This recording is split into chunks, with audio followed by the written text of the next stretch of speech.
السلام عليكم ورحمة الله تعالى وبركاته. halka nagal socotiin waa Toosiye Channel. Waxaan idin tabinayaa anigoo ah Mashiin Sheekh Diirshe. Maanta sheekooyinkan waxaan ku soo qaadanaynaa raggii Morocco ku yaacay. Waxa la yiri hadda kor waxa jiray markii Yurubta la aaday wiil ayaa waxay jeclaadeen gabar Swedish ah. Aabiis ayuu soo wacay. Waxa uu yiraahday aabo waxaan guursan rabaa. Waxa uu yiraahdaa aabo yaa guursan rabtaa waay marka. Waxa uu yiraahdaa aabo waxaan jeclaanoo dhay gabar Swedish joogto oo waa sheekaysanay. Wuxuu yiraahday waana haddana inaan aroosa rabaa waay. Wiilkii adiga marka wuxuu yiraahdaa aabo hagaag waay. Maadaama hadda guursadaysa waan kugu hambaleynayaa. Laakiin wuxuu yiraahday hal example ayaan ku siinaa tusaale oo dhay.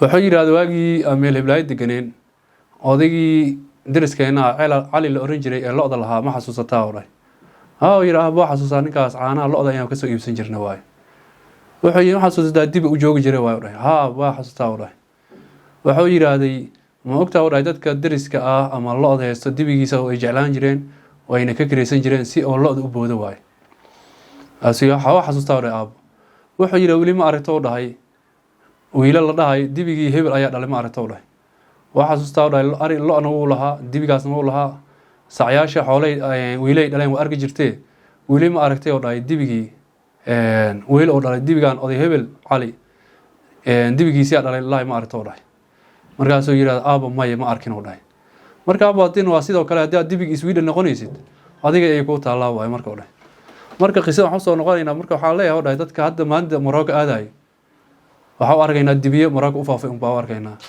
maadaama xaaskii aad soo wadan karin oo dalkii aad keensan karin oodan u madax banaaneen inta tagta meesha ku guursata ku orgeynaysid waa un dibiye faafay baa arkaynaa marka waxaan leenahay ku dhawaada dibiyada Morocco u socdo anaga waxa naga badan gabdhaha Soomaaliyeed iyo Soomaaliya naga badan wabillahi tawfiiq wasalaamu calaykum waraxmatullaahi ta'ala wabarakaatuh